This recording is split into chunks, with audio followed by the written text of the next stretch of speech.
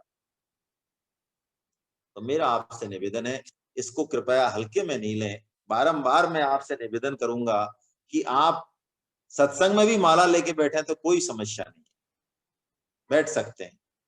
शुरू में थोड़ा सा लगेगा कि हम सत्संग सुने माला करें, लेकिन प्रैक्टिस हो जाएगी, अभ्यास हो जाएगा, तो भगवान नाम का जप सत्संग सुनने में कहीं आड़े नहीं आएगा। जैसे हम ड्राइविंग करते हुए आराम से मोबाइल पे बात कर लेते हैं ना, अभ्यास हो जाने पे, ऐसे हो जाएगा। अवश्य करें, इसको फालतू का काम नहीं समझें। कलयुग में भगवान नाम जप बहुत जरूरी है।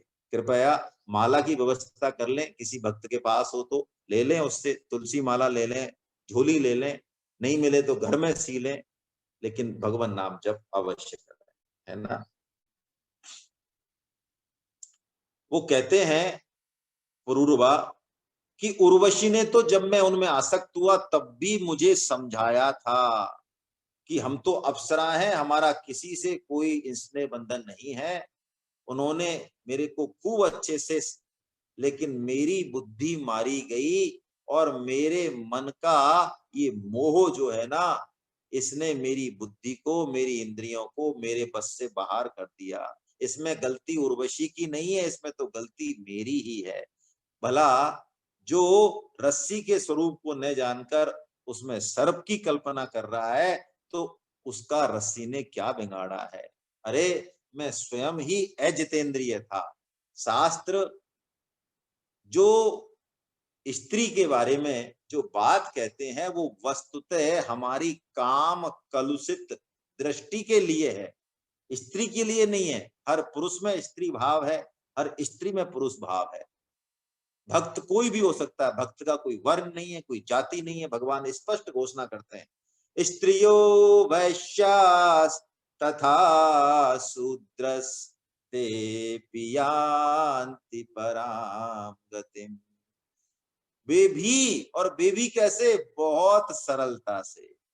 हाँ, बहुत सरलता से। देखो, ये ज्ञान भी ज्यादा मिलने लग गया ना आसानी से, ये भी एक समस्या ही हो गई देखा जाए तो। पहले साधन नहीं थे और गुरुदेव 10, 12, 15 साल तो रगड़ाई करवाते थे। जैसे पहले खेत को बोते हैं ना, तो पहले निराई गुड़ाई करता है किसान, खरपतवार को हटाता है। ऐसे ही वो गुरुदेव जो है ना, निराई गुड़ाई करते थे, उनके हाथ ही जोड़ते रहते थे, महाराज महाराज महाराज कुछ तो वो। और वो जब 10, 12 साल, 15 साल हो जाते हैं, तो एक छोटा सा मंत्र डालते थे, बीज मंत्र, बस जा।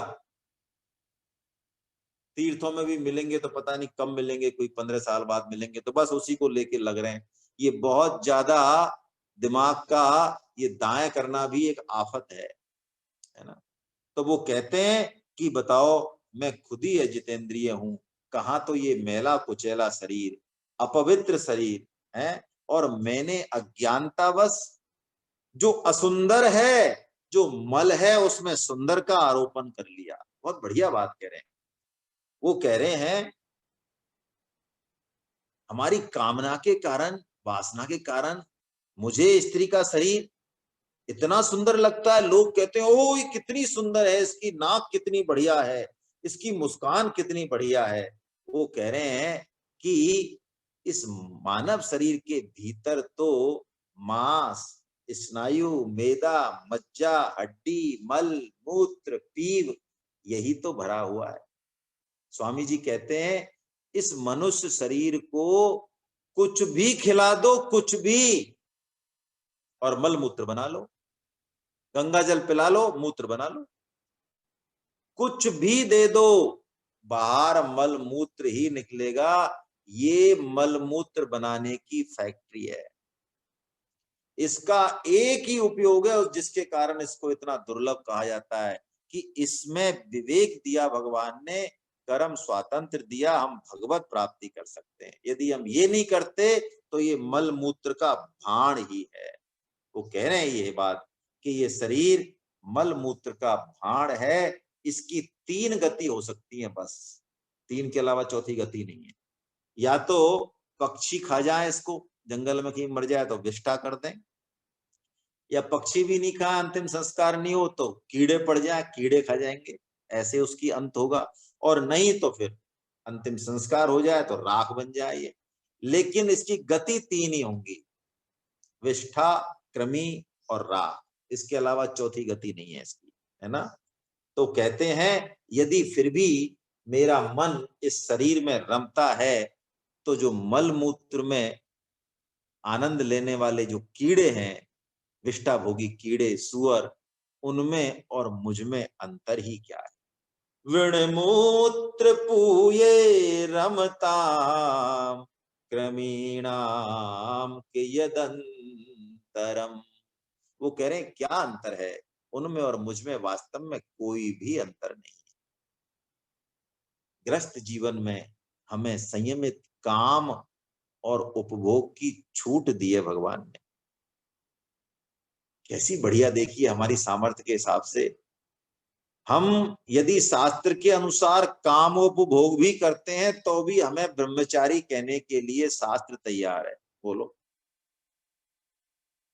तो पुरूरवा कह रहे हैं कि विवेकी मनुष्य को ये चाहिए कि वो स्त्रियों का और कम से कम स्त्री लंपट पुरुषों का तो संग नहीं करे, क्योंकि इनका संग करने से मन में विकार होगा ही होगा, अन्यथा तो कोई विकार नहीं होगा। देखिए हम संग सुधार लें, संग सुधार लें, ये बहुत जरूरी है। यही बात कह रहे हैं वो, तस्मात् संगो न कर्तव्य स्त्रीसु स्त्रेण सुचेन्द्रिय। स्त्रियों के संग से भी ज्यादा खराब स्त्री लंपटों का। मैं स्त्री स्त्री इसलिए कह रहा हूं कि शास्त्र अधिकांशतः पुरुषों ने ही लिखे हैं, इसमें कोई दोहराया नहीं है। तो पुरुष साधक को स्त्री समझना चाहिए इसमें, और स्त्री साधक को पुरुष समझना चाहिए, इसमें कोई भेदभाव वाली बात नहीं है। पहले भी कहा, नए साधकों के लिए दोबारा कह देता हूं सार रूप में, इस काम रूपी शत्रु से बचने के लिए जो कि बहुत प्रबल है, जिसके लिए भगवान कहते हैं कि विषयों का संग तो चला जाता है फिर भी साधक के द्वारा, लेकिन जो रस है ना, रस जो फैक्ट्री है जहां से प्रोडक्शन होता है, वो रस नहीं जाता। तो रस जब तक नहीं जाएगा, जब तक खतरा है कि जैसे ही विषय तुम्हारे सामने आए हमारे इंद्रियों के, और हो सकता है मन लुढ़क जाए, तो रस खत्म होना चाहिए। तो जब तक रस खत्म नहीं हो, रस अभी हमारा खत्म नहीं हुआ, रस खत्म नहीं हो तब तक हमको बहुत सावधानी बरतनी चाहिए, अपने मन पर विश्वास नहीं करना चाहिए, चाहे वो कोई कितना ही बड़ा विद्वान हो, कितना ही बड़ा साधक हो। ABCD, इस फार्मूले को याद रखें, पहले भी चर्चा हुई है, दोबारा बस आपके ध्यान के लिए निवेदन कर रहा हूं। ए, एसोसिएशन ऑफ भक्ताज, भक्तों का संग करे, स्त्री लंपटों का संग नहीं करे। बी, बुक रीडिंग करे, अच्छा अच्छा कम से कम जो बेसिक शास्त्र है उनको तो पढ़ ही ले, गीता रामायण, नहीं तो सत्संग करे, नियमित बेस पे करे, जैसे खाना खाता है, आहार लेता है, ऐसे करे। चैंटिंग, जिसके लिए मैंने आज आपको निवेदन किया, और मैं चाहूंगा कि आप इसका जो है, साधकों से मैं हाथ जोड़ के निवेदन करता हूं कि आप कम से कम बैठें, 1 घंटे का समय ऐसा है, इसमें आप माला करें आराम से, है ना। माला भी चले और सत्संग भी चले, ले लें आप माला कहीं से भी जरूर, और अवश्य करें। कोई फायदा नहीं हो आपको तो भी करें, करें, महीने 2 महीने 3 महीने करें। भगवान नाम दिव्य है, ये क्या बताएगा क्या देगा ये तो आप खुद जानेंगे, जो करने वाला जानेगा। तो चैंटिंग, सी का मतलब भगवान नाम जप लगातार। और डी, दैव पूजन, अर्चना, विग्रह, भगवान का सेवा पूजा, उनको प्रसाद पवाना, फिर खुद लेना, उनका उच्छिष्ट, इस तरह की क्रियाओं में अपने आप को व्यस्त रखे। उद्धव जी, भगवान श्री कृष्ण कहते हैं, इस ऐल गीत को गाने के बाद पुरूरवा के हृदय में ज्ञान का उद्गार हो गया। उस ज्ञान के प्रकाश से उनका मोह जाता रहा और उन्होंने आत्म साक्षात्कार कर लिया। जैसे भगवान गीता में कहते हैं यज ज्ञात्वा न पुनर्मोहमेवम्, है ना, 4.35 में, हे अर्जुन, वो जब एक बार ये अज्ञान नष्ट हो जाए ना, फिर दोबारा नहीं आएगा। इसलिए कह रहे हैं भगवान श्री कृष्ण की बुद्धिमान पुरुष को कुसंग छोड़ देना चाहिए। और किसका कुसंग छोड़े, ये तो आधा काम हुआ, आधे से भी कम हुआ ये तो, हाँ आधे से कम हुआ ये। पूरा काम है वो संतों का संग करे, भगवान नाम का संग करे, सत्संग का संग करे, क्योंकि संत पुरुष सत्संग भगवान नाम जप उसके मन में जो रस की फैक्ट्री है ना, उसको नष्ट कर देगा। अरे उद्धव, जिसका चित्त मुझ में लगा रहता है, उसके हृदय में शांति का समुद्र मंडराता रहता है, आनंद का समुद्र। सी और डी, सी फॉर चैंटिंग, भगवान नाम जप, and D for deity worship. भगवान जो अर्च्य विग्रह हैं हमारे घर में, कोई विग्रह पधारे हुए हैं, उनकी सेवा पूजा करना, अच्छे अच्छे वस्त्र धारण करना, उनको अच्छे अच्छे भोग प्रसादम पवाना, है ना, भगवान के सेवा पूजा में अपने को व्यस्त रखना, ये मतलब है। संतों का संग करने से उसका अहंकार और ममता सब दूर हो जाती है। अरे परम भाग्यवान उद्धव जी, संतों के सौभाग्य की महिमा कौन कहे। संत कौन बता रहे हैं, तेषु नित्यम महाभाग महाभागे सुमत कथा। देखिए श्रीमद् भागवतम में महाभाग्य शब्द आया है ना, आप यदि गिनेंगे ना तो ये हर किसी के लिए नहीं आया है। महाभाग शब्द जो है ना,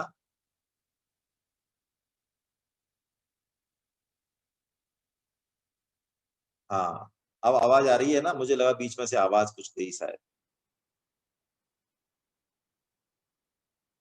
महाभाग शब्द जो है ना, वो भगवान बहुत कम जगह सुखदेव जी महाराज प्रयोग करते हैं। गोपियों के लिए महाभाग कहते हैं, अम्बरीश जी के लिए महाभाग कहते हैं, और यहाँ संतों को महाभाग कह रहे हैं। और संतों की परिभाषा बता रहे हैं कि संतों के पास सदा सर्वदा मेरी गुण लीला कथाओं का श्रवण ही चलता रहेगा।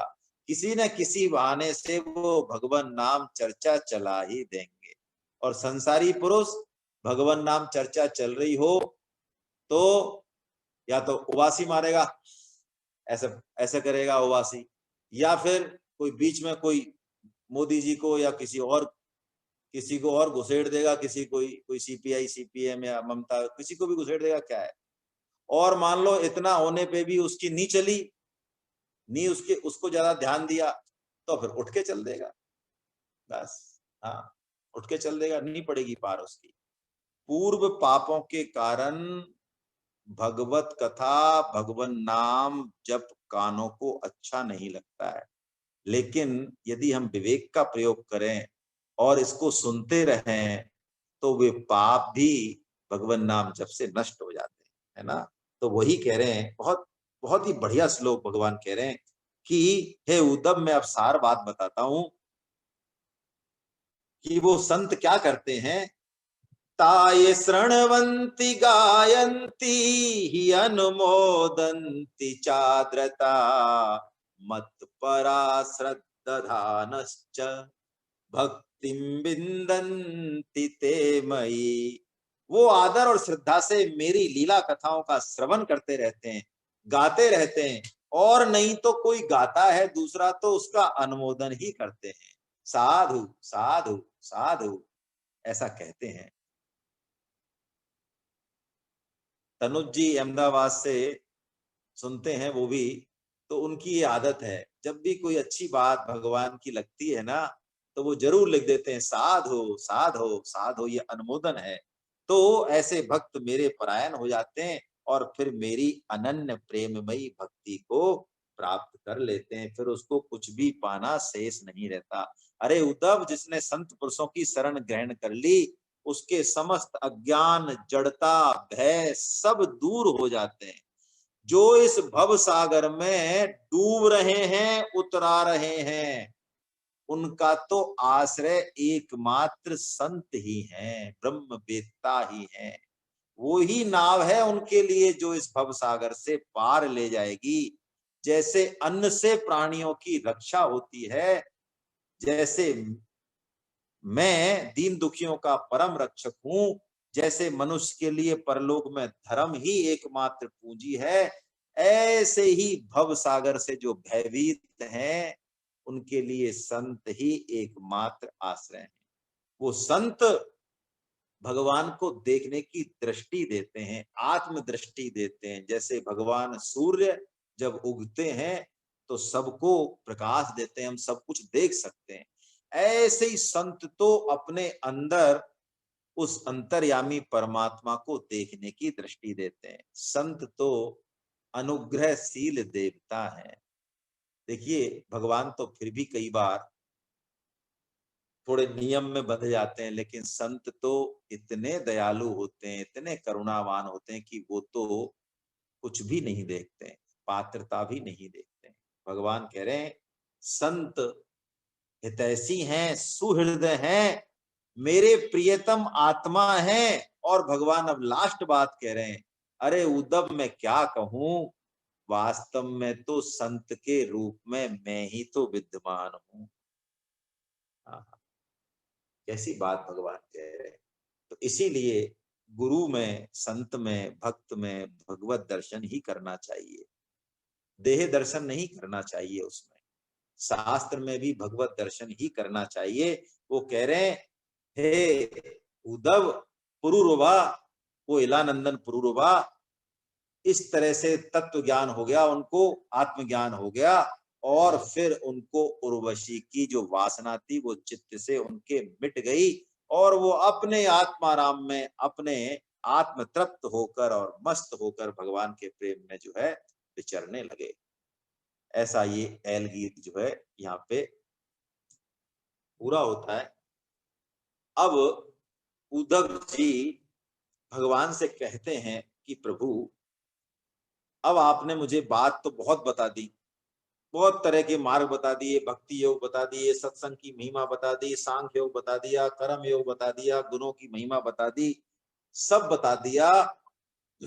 अब लेकिन आप मुझे, अब मैं आपकी भक्ति करूं कैसे, वो क्रिया योग बताओ, क्रिया विधि बताओ, मैं कैसे, कहां से कैसे शुरुआत करूं, आपका भजन पूजा कैसे कैसे करूं, आपका वो रहस्य मुझे समझाइए जिसका उपदेश आपने पहले नारद पांचरात्र में दिया और भी कुछ ग्रंथों में दिया। ऐसा उद्धव जी कल क्रिया योग की विधि के बारे में पूछेंगे, जिसका उत्तर भगवान जो है कल देंगे, क्योंकि ये बड़ा है, आज लेने से कोई मतलब नहीं है, आधा कल ही हम इसको ले पाएंगे। हरे कृष्णा हरे कृष्णा हरे कृष्णा।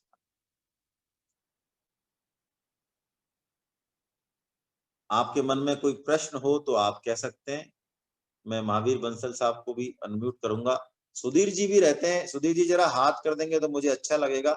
मैं आपको अनम्यूट करता हूँ। आज सुधीर जी के भी कुछ उद्गार सुने हम। सुधीर जी हो तो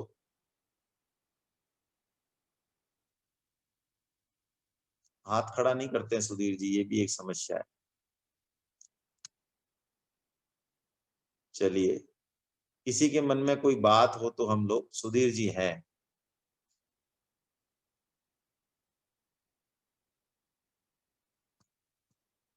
हाँ, हरे कृष्णा सुधीर जी, अपने आप को अनम्यूट कर लें।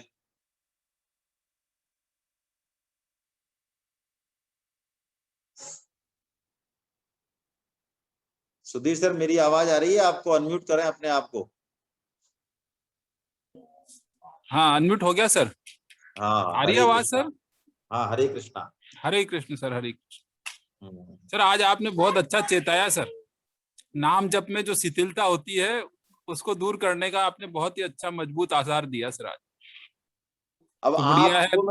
आपको मैंने इसीलिए ही अनम्यूट कराया कि आप हम सभी साधकों को जो है कुछ कहो, कि हम सभी साधक कल से माला लेके ही बैठें, कम से कम 4 माला तो नए साधक करें, और पुराने साधक तो 16 या 32 जो कर रहे हैं वो करते ही रहे, है ना। लेकिन जिन्होंने बिल्कुल भी माला के हाथ नहीं लगाया है आज तक भी, वो माला लेके बैठे हैं। यदि बैठेंगे तो मैं माला कैसे की जाती है ये भी बताने की कोशिश करूंगा। आप कुछ कहिए इस बारे में। सर हरे कृष्णा सर। हरे कृष्ण। सर अपने पास तो एक ही पूंजी है जो स्वामी जी ने अपन को थोड़ा बहुत समझाया है, हालांकि उन्होंने तो बहुत समझाया, पर जो थोड़ा बहुत अपन पकड़ पाए हैं। स्वामी जी एक ही बात कहते हैं, कोई भी साधन अगर आपसे नहीं बन रहा हो, ज्ञान योग नहीं समझ में आ रहा हो, कर्म योग नहीं बनता हो, भक्ति में भी आप नहीं चल पा रहे हो, और वास्तव में देखा जाए तो इन तीनों ही योगों की हमारी सामर्थ्य है नहीं। हम चाहे कह लेते हैं कि हम भक्ति के मार्ग पर चल रहे हैं, पर वास्तविकता यह हमारी सामर्थ्य है ही नहीं, क्योंकि एकमात्र भगवान पर विश्वास हो वही भक्त हो सकता है। क्या पर बात हमारा ऐसा नहीं है। हमारा तो शरीर पे भी विश्वास है, मित्रों पे भी है, घर परिवार पे भी है, पैसे पे भी है, हमारे तो जाने कहाँ कहाँ आश्रय जा रहे हैं, है ना। एकमात्र जब तक भगवत आश्रय नहीं हो तब तक भक्ति कहाँ हुई। हम तो विभक्ति हैं, भक्त कैसे हुए। तो इसलिए कहते हैं स्वामी जी हमारा कोई पात्रता नहीं है, पर किसी भी तरह की पात्रता नहीं हो कोई बात नहीं है, पर एक राम नाम का आश्रय हम ले लें, भगवत नाम का, जो भी हमको नाम प्रिय हो, तो बस हमारा कल्याण निश्चित है। ऐसा स्वामी जी जोर दे के कहते थे। तो उनकी और बार बार कहते थे निश्चित है, निश्चित है, 3 बार बोलने की उनकी आदत थी, जब वो किसी बात पे मतलब मजबूती के साथ, विश्वास के साथ कहते। तो बस हम तो स्वामी जी की बात को आधार रखते हुए एक ही बात पकड़ लें कि कोई चीज समझ में नहीं आए, नहीं आती हो, कोई बात नहीं आती हो, पर इतना तो आता है, भगवान ने जबान दी है, नाम ले सकते हैं उसका। तो बस अहरनिश जितना नाम ले सकते हो। और जैसा सर आप कहते हैं कि माला लेके जरूर करें, कम से कम 4 माला, 5 माला, 8 माला, जो जितना दे सकता हो। और अब भी तो लॉकडाउन का टाइम चल रहा है, करने को कुछ है ही नहीं, यही समझ लो कि चलो इसमें इसका ही सदुपयोग कर लें, बैठे ही तो हैं, बैठे बैठे माला हाथ में ले लो, तो ऐसे ही राम नाम चालू हो जाएगा। वाह साहब वाह, वाह।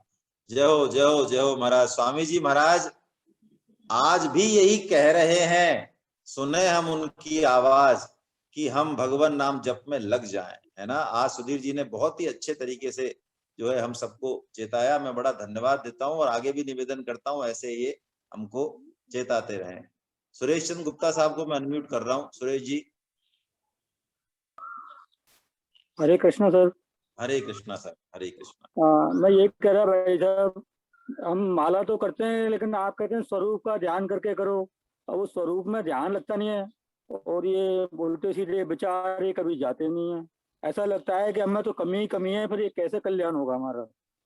तो जब तक के लिए पोस्टपोन करते हैं, जब तक तो मन नहीं हमें मन हमको लगेगा तब महसूस तक होती के है, लिए। फिर कैसे।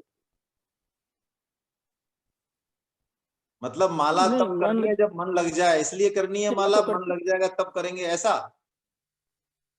मन नहीं, को स्वरूप जाने का दो ध्यान नहीं होता जहां बात पूरी। जाए। मेरा निवेदन सुने सुरेश जी, स्वामी जी महाराज ने बहुत स्पष्ट रूप से कहा है, अभी हमारे मन में, चित्त में संसार की आसक्ति है। हमने पता नहीं कहाँ कहाँ की पटरी बिछा रखी है, बॉम्बे की, कलकत्ता की है, बंगाल की। तो ट्रेन तो वहां जाएगी ही जाएगी, तो जाने दो ट्रेन को। हम मन थोड़ी हैं, हम बुद्धि थोड़ी हैं, हम तो मन बुद्धि के भी मालिक हैं। तो वो जो मालिक है ना, वो निर्णय ले रहा है कि हमको तो अब राम नाम जप करना है, बस करना है, गिनकर करना है, संख्या पूर्वक करना है। अब मन लगे ना लगे कोई परवाह मत करो, है ना। कोई परवाह नहीं स्वरूप का करनी है, ध्यान हो बिल्कुल या नहीं हो भाई साहब। कोई परवाह नहीं करनी है। मैं कह रहा हूं ना, मन छोड़ो अच्छा, आप तो जवान से बोलना चालू करो बस, ठीक है। मन से नहीं है, अंदर ही अंदर चलता रहे, ऐसा नहीं, जोर जोर जोर से बोलना अब चाहिए एक हमें। चीज बताओ सुरेश जी, आपने आपने वो ओपन कर रखा है क्या अपना फोटो? हाँ वो ओपन है। तो मुझे आप ये बताओ कि एलकेजी में पहले भर्ती होगे क्या पीएचडी में जाओगे सीधे ही? नहीं एलकेजी में जाना पड़ेगा, पीएचडी नहीं में तो तो कहाँ आप से तो बैठना पसंद ही नहीं कर रहे हो ना एलकेजी में, आप तो पीएचडी में जाने की जिद कर रहे हो। नहीं जिद नहीं करे, हम आपसे मार्गदर्शन चाहते हैं। जिद ही कर रहे हो आप। आपको सभी शास्त्र ये कह रहे हैं, बारंबार ये कहा जा रहा है कि मन की परवाह किए बिना लगातार राम नाम जप करना है, लेकिन आप कह रहे हैं कि नहीं, मन तो लगना ही चाहिए। नहीं मैं ये कह रहा हूँ कि बोल कर करना चाहिए या मन ही मन में कर लें बगैर बोले, ऐसे। आप कह रहे हैं देखिए, उच्चारण तेज करके आवाज में, तेज आवाज में करना चाहिए या क्या। हाँ बहुत अच्छी बात आप कह रहे हैं। देखिए, शुरुआत में हमको नाम जप कैसे करना है वो मैं आपको निवेदन करता हूं। शुरुआत में बैखरी वाणी का ही नाम जप होता है। बैखरी वाणी मतलब हम स्पष्ट उच्चारण करें, उच्चारण के साथ दो काम हम और करें, ठीक है। दो काम क्या करें? उस उच्चारण को अपने कान से सुने, एक भी शब्द बिना सुने नहीं चला जाए, पहली चीज। दूसरी चीज, आपको जो भी लीला पसंद है भगवान की, जो भी इष्ट पसंद है, जो भी विग्रह पसंद है, यदि उसका ध्यान कर सकें, गोवर्धन लीला का, भगवान के खेलों का, किसी और चीज का, जो भी लीला भगवान की है, माखन चोरी की, जहां भी मन जाना चाहे आपका, यदि ये तीन काम हो गए तो मन कहीं जाएगा नहीं, और जाएगा तो जाने दो, फिर ले आओ, है ना। ऐसे करना है। धीरे धीरे बैखरी के बाद अपने आप जप का प्रमोशन होता है, वो मानसिक में जाता है, लेकिन परवाह नहीं करनी है, नहीं जाए तो मत जाए, कोई खास बात नहीं। राजीव जी को मैं अनम्यूट कर रहा हूँ। जी सर। सर हरे कृष्णा सर। हरे कृष्णा सर माला जप के चीज का तो मैं केवल यही उदाहरण इतना बड़ा दे सकता हूँ कि जब हम लोग पहली बार नैमिषारण्य के शिविर में गए थे तो हमने सुधीर दुबे जी को एक थैली में कुछ जपते देखा था, और उसके बाद नैमिषारण्य के शिविर में आपने जो क्लास, जो वहाँ पे हम लोग की 3 दिन की ट्रेनिंग ली थी, उसमें आपने इसके ऊपर जोर दिया था। उसके बाद से मैंने इसका नियम बना लिया कि मैं जब कभी भी सड़क पे पैदल चलता था या इवन स्कूटी पे जाता था तो भी मैं मन में हरे कृष्ण हरे राम जपता रहता था। और अब नियम से पिछले 2 साल से 4 माला तो रोज करता हूँ, समय निकाल के करता हूँ, चाहे एक माला एक बार में, चाहे दूसरी माला दूसरी बार में, लेकिन नियम से 4 माला अभी भी करता हूँ। और जितना भी समय खाली रहता है, जिस समय मैं कुछ नहीं कर रहा होता हूँ, मैं नाम जप करता हूँ, उसकी मैं गिनती नहीं करता हूँ। बहुत बढ़िया है राजीव अग्रवाल साहब, मैं आपको प्रणाम करता हूँ। और मुझे पता है आप बिना माला के भी, आपकी स्थिति ये है कि आप लगातार नाम जप करते हैं, आपको बारंबार प्रणाम है। मैं जोशी साहब को भी अनम्यूट कर रहा हूँ, कृपया अपने आप को अनम्यूट करें। हरे कृष्णा सर। हरे कृष्णा सर। हरे कृष्णा सर, आप काफी प्रोवोक करते हैं कि साधक कुछ न कुछ बोले तो बोलने का मन कर जाता है सर। कुछ अस्पष्ट विचार हैं मेरे, जिनको आपके आपके आपके द्वारा मैं चैनलाइज करने का प्रयास करूंगा सर। बड़े अनक्लियर थॉट्स हैं। कोई बात नहीं, आप पूछें, निसंकोच पूछें। सर्विस टाइम में सर बहुत हार्डकोर मुस्लिम एरियाज में, कंट्रीज में भी रहने का सर काफी मौका मिला मुझे। विशेष तौर से इराक के अंदर, कुवैत के अंदर, जॉर्डन के अंदर, सीरिया के अंदर। वहां मैंने एक बड़ी बहुत ही मतलब विशेष बात देखी कि जो वहां के शेख हैं, इतना पैसा है सर कि अथाह धन संपत्ति है, ऐश्वर्य है उनके पास, ऐशो आराम है, लेकिन हर समय वो अपने हाथ में माला रखते हैं सर। और चाहे वो मित्रों से बात कर रहे हों, चाहे वो हुक्का गुड़गुड़ा रहे हों, चाहे वो उनकी एक महफिल टाइप की एक एरिया होता है, उसका मैं अरेबिक नाम भूल रहा हूँ, वो बैठते हैं वहां पे, तो हर जगह वो लोग माला, सिनेमा देखने जाते हैं तो भी माला उनके पास रहती है, रेस्टोरेंट्स में जाते हैं तो भी माला रहती है। और अक्सर जो करीब आप ये समझ लें सर कि 30 साल से ऊपर या 30-35 साल से ऊपर के जो भी मैंने वहां शेख देखे, वो अक्सर उनके हाथ में माला रहती है। मैं बड़ा विफल रहा इस बात के, इस चीज को एस्टैब्लिश करने के लिए कि वो रियल में क्या मंत्र बोलते हैं, और उनकी माला का हमारी जो माला के प्रति जो निष्ठा है या जो उसके पीछे भाव है या फिलॉसफी है, क्या संबंध है ये माला का। इंडिया में भी माला है और वहां भी माला है। तो मैं सिर्फ यही बताना चाहता था कि साहब वो लोग भी निरंतर माला करते रहते हैं, और हो सकता है मन में वो कुछ ना कुछ बोलते हैं, लेकिन चाहे वो कोई भी क्रिया करते हो, जैसा मैंने कहा है, मैं रिपीट नहीं करूंगा, सारी एक्टिविटीज के दौरान वो लोग माला अपने पास रखते हैं सर। तो मैं जस्ट आपको ये भाव बताना चाह रहा था कि मैं उनके साथ बहुत सालों तक रहा और मैंने उनको देखा कि वो किस मतलब तन्मयता से और उससे वो जुड़े रहते हैं सर माला से। चलिए, बहुत अच्छा, बड़ा स्पष्ट भाव। देखिए, मेरे को उनके बारे में तो बिल्कुल नहीं पता वो कौन सा मंत्र कहते हैं और क्या करते हैं, लेकिन मैं एक बात बहुत अच्छे से आपको निवेदन कर दूं। जैसा कि स्वामी जी ने कहा है पदार्थ, क्रिया, भाव और उद्देश्य, इन 4 बातों को आप अच्छे से पकड़ लें हमेशा के लिए। पदार्थ, क्रिया, भाव और उद्देश्य, ठीक है। ये एक दूसरे से उत्तरोत्तर महत्वपूर्ण है। सबसे इंपॉर्टेंट है उद्देश्य। यदि उद्देश्य भगवत प्राप्ति का होगा ना, तो भगवान नाम जब तो दिव्य है, उसकी तो बात ही अलग है। छोटी से छोटी क्रिया भी दिव्य हो जाएगी। लेकिन उद्देश्य यदि काम भक्ति का है, कामना पूर्ति का ही है, वासना पूर्ति का ही है, धन और ऐश्वर्य का ही है, तो हीरा दे आओ और कांच की गोली ले आओ बदले में, तो वो भी मिल जाती है। मुझे नहीं पता वो क्या नाम जपते हैं, लेकिन यदि भगवान नाम जपते हो, क्योंकि सनातन धर्म तो देखिए पूरे विश्व में फैला हुआ, उसका क्या रूप वहां पर है मुझे नहीं पता, मैं जानता नहीं, इसलिए टिप्पणी भी नहीं करूंगा। लेकिन भगवान नाम जप हम भी करें और बदले में यदि भोग मांग लें भगवान से, तो भगवान दे देंगे। क्या करें, वो देना पड़ेगा उनको। फिर हम कहें कि हमने तो खूब भगवान नाम जप किया लेकिन कुछ नहीं हुआ, तो कैसे होगा? हमारा उद्देश्य क्या है, हमारा भाव क्या है, बहुत कुछ इस पर डिपेंड करता है। मैं अब रितु गुप्ता जी को अनम्यूट करता हूं, वो जरा कृपया बताएं अपना प्रश्न। निवेदन ये है सर कि माला के मन के गिनते गिनते राइट हैंड डूबने लगता है, हाँ, तो लेफ्ट हैंड से कर सकते हैं फिर? देखो लेफ्ट हैंड से तो आप दूसरी माला रखो, क्योंकि लेफ्ट हैंड से हम है ना दूसरे और काम भी करते हैं ना। हाँ, तो इसलिए लेफ्ट हैंड के लिए फिर एक अलग माला रखो आप, या फिर आप जो है काउंटर का प्रयोग करो। जो माला मेन माला है, जो पवित्र है, उसको लेफ्ट हैंड का, और कम से कम ये उंगली तो हम नहीं छुमाए उसको, है ना। तो उसके लिए दूसरी माला रख ले आप, ठीक है। चलिए महावीर बंसल साहब कुछ कहना, अपने आप को अनम्यूट करें सर। हरे कृष्णा सर। हरे कृष्णा सर, माला जप के बारे में एक दो सुझाव मैं देना चाह रहा था सर।